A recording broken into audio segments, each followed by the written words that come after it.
bom ter você aqui em mais um estudo da nossa EBD, e nós estamos, como você sabe, estudando o livro de Jó, com o objetivo de termos uma visão bíblica sobre esse tema que tanto nos inquieta. Só para a gente recapitular, no estudo passado nós analisamos o discurso de Elifaz, a teologia dele sobre a causa do sofrimento humano, o que ele entendia como causa da desgraça que sobreveio a Jó. E no estudo de hoje nós vamos continuar estudando os diálogos que ocorreram entre Jó e seus amigos. E esses diálogos, esses discursos, eles estão presentes em grande parte da narrativa do livro e são, portanto, importantíssimos e precisam ser estudados e analisados. No nosso quinto estudo, nós vamos abordar a essência dos discursos de Bildad e Zofar, o que eles entendiam como causa do sofrimento humano e como que eles entendiam, em especial, o sofrimento de Jó. Vamos buscar pontuar aqui nesse quinto estudo os pontos positivos e negativos da teologia desses dois amigos de Jó. O autor, além de explicar nos 5 tópicos do estudo de hoje a teologia desses dois amigos de Jó, Bildad e Zofar, ele também explica e observa muito bem o sentimento, o modo como esses dois amigos de Jó fazem o seu discurso. E eu vou tentar aqui resumir em um único tópico o que o autor nos mostra da teologia, a análise que o autor faz da teologia desses dois amigos de Jó e com que sentimento, com que atitude eles fazem o seu discurso. E olha que interessante, você vai notar que as falas de Bildad e Zofar, elas estão repletas de sentimentos de impaciência, de intolerância. Você vê no pensamento deles muita coisa equivocada sobre Deus, sobre a vida, especialmente sobre a situação de Jó. Eles discursam, eles falam sobre o problema de Jó com muita insensibilidade.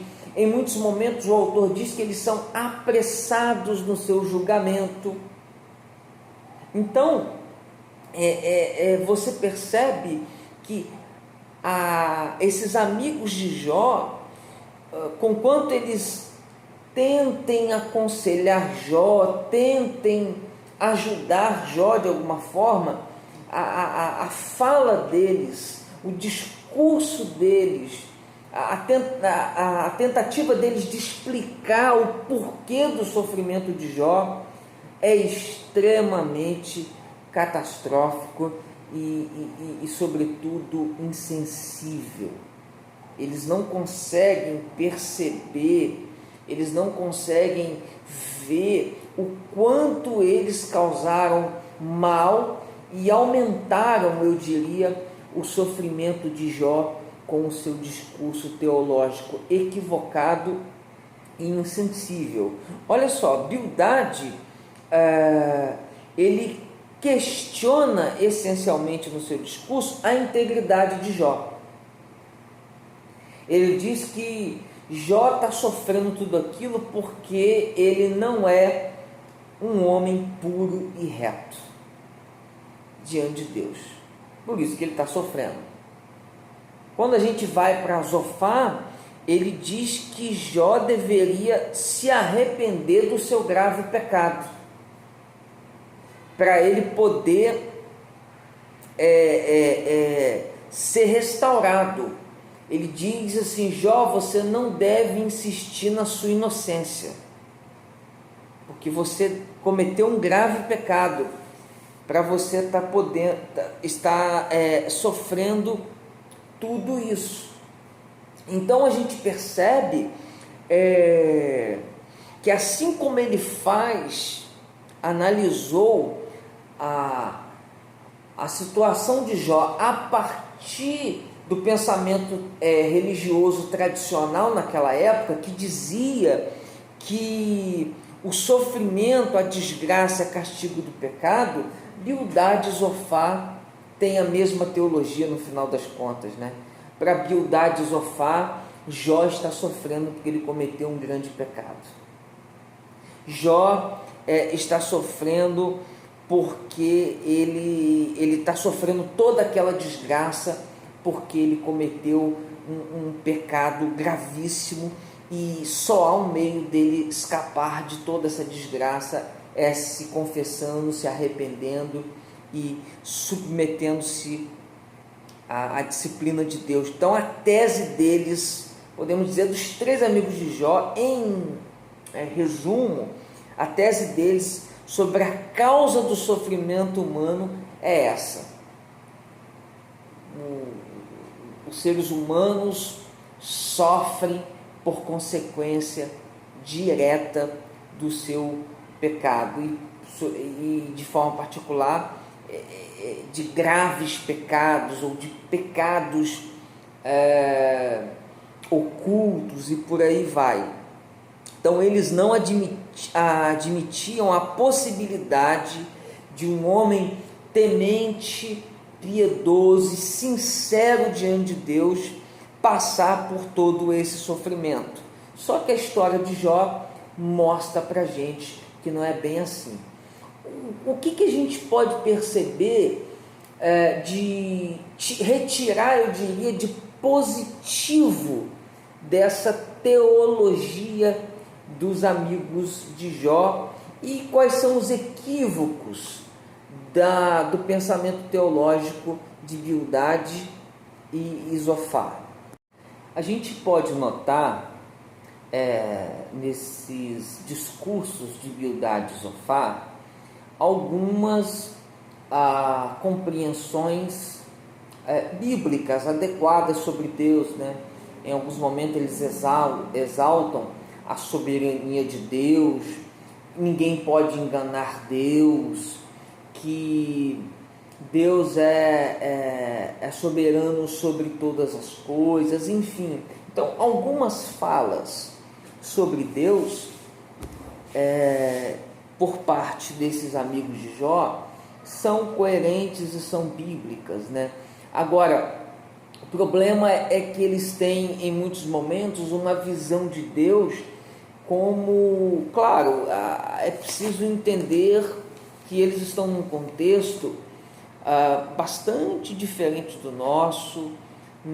Eles não tinham praticamente nenhum livro da Escritura Sagrada nas suas mãos. A história de Jó, segundo muitos, é extremamente antiga. Então eles estão vivendo num momento eu diria, de obscuridade em relação ao conhecimento de Deus, em relação ao conhecimento das Escrituras que não existiam. O que se tinha naquela época era a tradição oral, né? Então você encontra falas, eu diria, coerentes sobre Deus, mas muitas falas equivocadas, e uma visão assim de um Deus mais punitivo e mais carrasco até mesmo do que tudo, né? Então a gente precisa ter essa cautela, mas tem falas positivas sobre Deus e também muitas falas negativas e equivocadas sobre Deus. Em relação ao entendimento dele sobre o sofrimento humano, sobre a causa do sofrimento humano, nós temos um problema muito sério.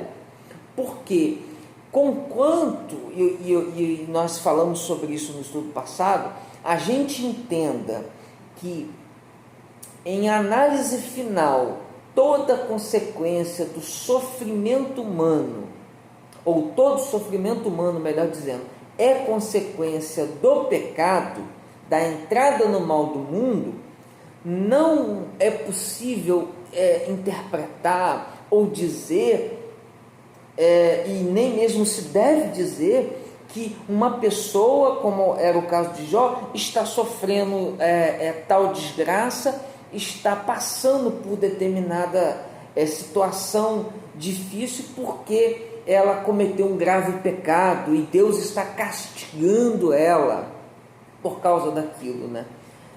São coisas diferentes. Dizer, segundo a teologia cristã, que a humanidade toda sofre de maneira direta e indireta, porque o mal e o pecado entrou no mundo, e desde que o mal e o pecado entraram no mundo, todos passaram a sofrer. É uma coisa, é bíblico. Mas pegar um caso específico, dizer que uma pessoa, por exemplo, teve câncer, ou está passando por uma situação de sofrimento extrema, está passando por aquilo porque ela cometeu um grave pecado, que era isso que eles estavam fazendo com Jó, não é bíblico e é até perverso, né? É preciso distinguir. Há duas coisas aqui muito importantes que nós já falamos no estudo passado.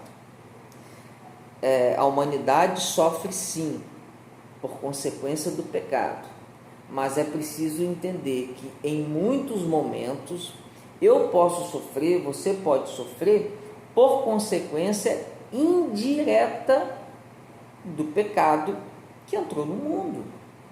Um exemplo muito claro: uma pessoa, ela pode sair na rua e, por consequência indireta, ou seja, por estar vivendo num mundo caído, num mundo mau, ser atropelada e morrer.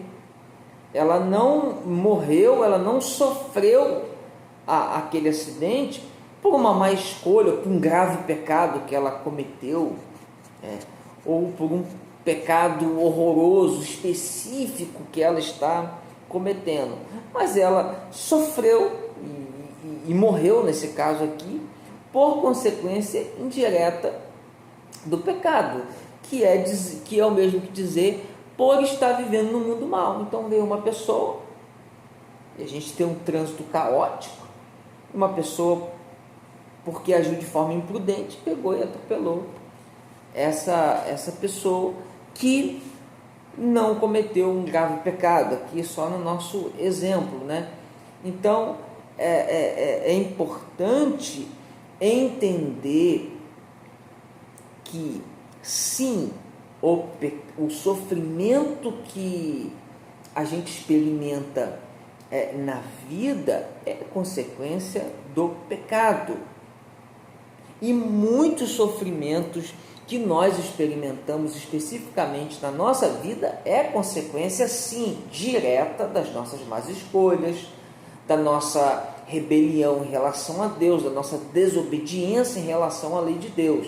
Mas em muitos momentos, nós vemos aqui no caso de Jó, nós vamos sofrer porque nós estamos vivendo no mundo mal, e não porque nós cometemos um grave pecado, e não porque Deus está punindo a gente, enfim. Então, a teologia deles, dos amigos de Jó, só podemos retirar, melhor dizendo, algumas coisas positivas da teologia do sofrimento, de como eles entendiam o sofrimento humano, se nós a vermos à luz da teologia cristã e de toda a narrativa da Escritura Sagrada. Mas se a gente for analisar de forma nua e crua, essa ideia que eles tinham, não, alguém está sofrendo uma desgraça como castigo do seu pecado, é extremamente perverso e insensível, porque eles, como a gente vê no próprio final do livro, analisaram a situação de Jó de maneira insensível, repito, e equivocada. Falaram de coisas que eles não sabiam, e a gente sabe que no final Deus inclusive pediu para que Jó orasse pelos seus amigos, porque ele não gostou do que eles falaram. Então a gente aprende mais uma vez, como no estudo passado, que não podemos e não devemos ficar tentando dar explicações sobre o porquê de determinados sofrimentos que pessoas passam. Por que fulano está sofrendo assim? Por que Bertano está sofrendo assim? Mas em vez disso, precisamos ser sensíveis e nos colocar à disposição do nosso semelhante para aliviar o seu drama e o seu sofrimento. O mistério do sofrimento humano é muito grande. Não tem resposta pronta, e o que é preciso fazer diante da experiência de Jó que nós analisamos até aqui é confiar na soberania de Deus, entender que Deus tem um controle de todas as coisas e buscar nele sustento para passarmos pelas nossas dores, pelas nossas lutas, e buscar nele força e sabedoria para ajudarmos aqueles que estão próximos de nós, enfrentando problemas gravíssimos e agonias profundas. Então, a experiência de Jó nos mostra, e os discursos, tudo que ocorreu entre ele e seus amigos nos mostra que é possível sim que uma pessoa sofra por consequência indireta do pecado de outras pessoas, que a pessoa sofra, ainda que ela busque viver uma vida justa e piedosa diante de Deus, porque ela, pelo simples fato de ela estar vivendo no mundo mal.